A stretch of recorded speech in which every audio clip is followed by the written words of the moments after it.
ओम नमो भगवते वासुदेवाय नमः। जय माता दी दोस्तों, आप सभी भक्तों का वैशाख मास महात्म्य कथा अध्याय 7 में बहुत बहुत स्वागत है।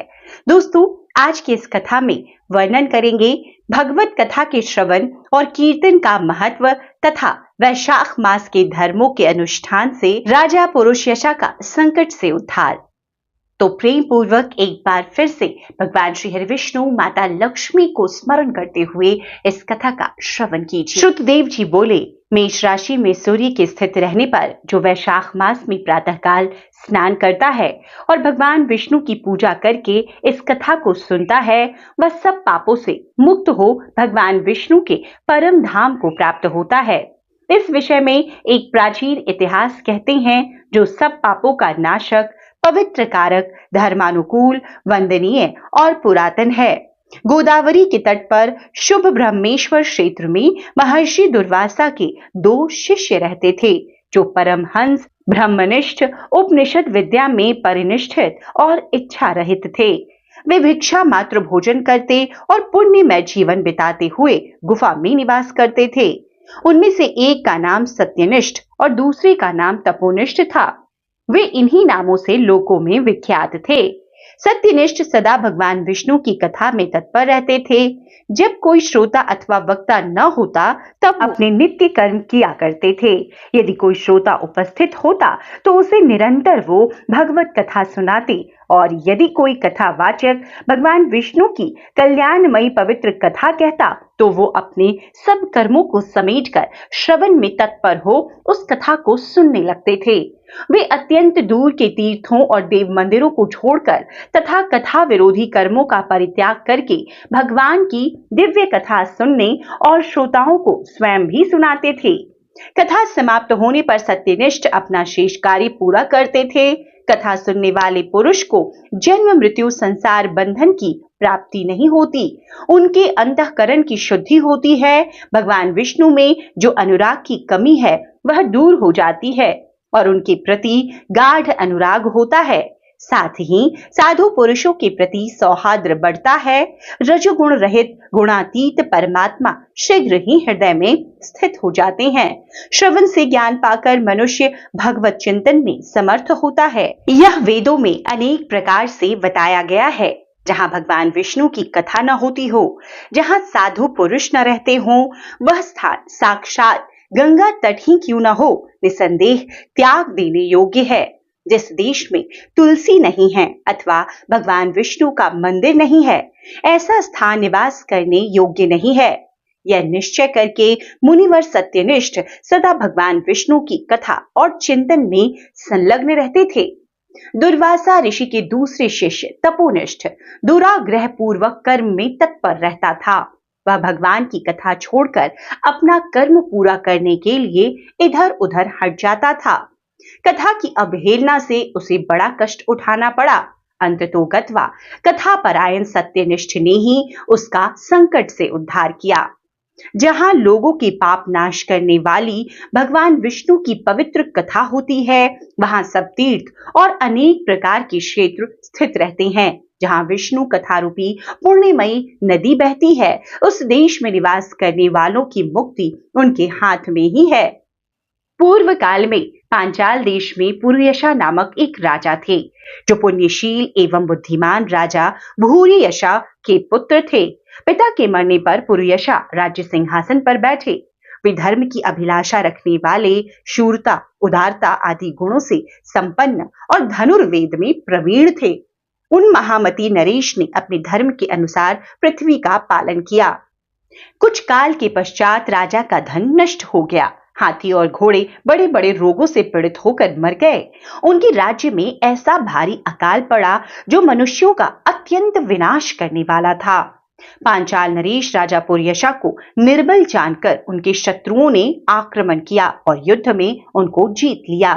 तदंतर पराजित हुए राजा ने अपनी पत्नी शिखणी के साथ पर्वत की कंदरा में प्रवेश किया। साथ में दासी आदि सेवक गण भी थे।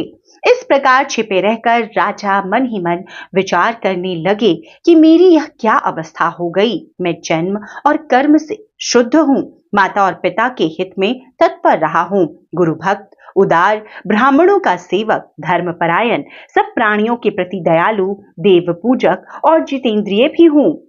फिर किस कर्म से मुझे यह विशेष दुख देने वाली दारिद्रता प्राप्त हुई है और किस कर्म के फल स्वरूप मुझे यह वनवास मिला है? इस प्रकार चिंता से व्याकुल होकर राजा ने खिन्न चित्त से अपने सर्वज्ञ गुरु मुनि श्रेष्ठ याज और उपयाज का स्मरण किया। राजा के आह्वान पर दोनों बुद्धिमान मुनीश्वर वहां पहुंचे।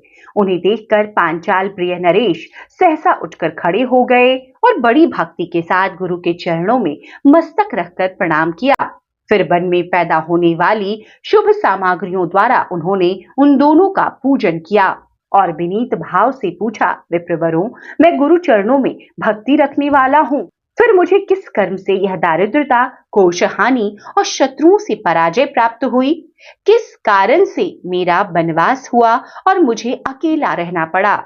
मेरे न कोई पुत्र है, न भाई है और न हितकारी मित्र ही हैं। मेरे द्वारा सुरक्षित राज्य में यह भारी अकाल कैसे पड़ गया? यह सब बातें विस्तार पूर्वक मुझे बताइए। राजा के इस प्रकार पूछने पर वो दोनों मुनिश्रेष्ठ कुछ देर ध्यान मग्न होकर इस प्रकार बोले, राजन, तुम पहले के 10 जन्मों तक महापापी व्याध रहे हो। तुम सब लोगों के प्रति क्रूर और हिंसा परायण थे। तुमने कभी लेश मात्र भी धर्म का अनुष्ठान नहीं किया। इंद्रिय संशय तथा मनोनिग्रह का तुम में सर्वथा अभाव था। तुम्हारी जिह्वा किसी प्रकार भगवान विष्णु के नाम नहीं लेती थी। तुम्हारे चित्त गोविंद के चारों चरणाविंदों का चिंतन नहीं करता था। तुमने कभी मस्तक नवाकर परमात्मा को प्रणाम नहीं किया। इस प्रकार दुरात्मा व्याध का जीवन व्यतीत करते हुए तुम्हारे 9 जन्म पूरे हो गए। 10वां जन्म प्राप्त होने पर तुम सहन्य पर्वत पर पुनः व्याध हुए। वहां सब लोगों के प्रति क्रूरता करना ही तुम्हारा स्वभाव था। तुम मनुष्यों के लिए यम के समान थे, दयाहीन, शस्त्रजीवी और हिंसा परायण थे। अपनी स्त्री के साथ रहते हुए राह चलने वाले पथिकों को तुम बड़ा कष्ट दिया करते थे। बड़े भारी शठ थे। इस प्रकार अपने हित को न जानते हुए तुमने बहुत वर्ष व्यतीत किए। जिनके छोटे छोटे बच्चे हैं, ऐसे मुर्गों और पंछियों के वध करने के कारण तुम दयाहीन दुर्बुद्धि को इस जन्म में कोई पुत्र प्राप्त नहीं हुआ। तुमने सबके साथ विश्वासघात किया, इसीलिए तुम्हारी कोई सहोदर भाई नहीं हुआ। मार्ग में सबको पीड़ा देते रहे, इसीलिए इस जन्म में तुम मित्र रहित हो। साधु पुरुषों के तिरस्कार, शत्रुओं द्वारा तुम्हारी पराजय हुई है। कभी दान न देने की दोष से तुम्हारे घर में दारिद्रता प्राप्त हुई है। तुमने दूसरों को सदा उद्वेग में डाला, इसीलिए तुम्हें दुस्सह वनवास मिला। सबके अप्रिय होने के कारण तुम्हें असहनीय दुख प्राप्त हुआ है। तुम्हारे क्रूर कर्मों के फल से ही इस जन्म में मिला राज्य भी छिन गया। वैशाख मास की गर्मी में तुमने स्वार्थवश एक दिन एक ऋषि को दूर से तालाब बता दिया था और हवा के लिए पलाश का एक सूखा पत्ता दे दिया था। बस जीवन में इस एक पुण्य कर्म के कारण तुम्हारा यह जन्म परम पवित्र राजवंश में हुआ।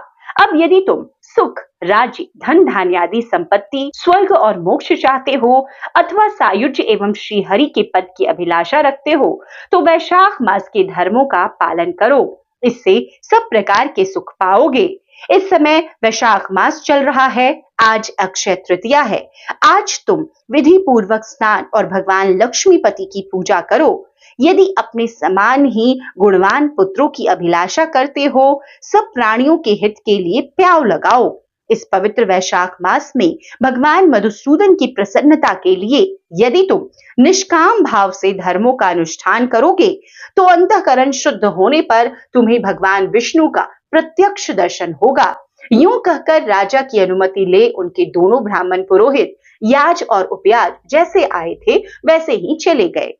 उनसे उपदेश पाकर महाराज पुरयशा ने वैशाख मास की संपूर्ण धर्मों का श्रद्धा पूर्वक पालन किया और भगवान मधुसूदन की आराधना की।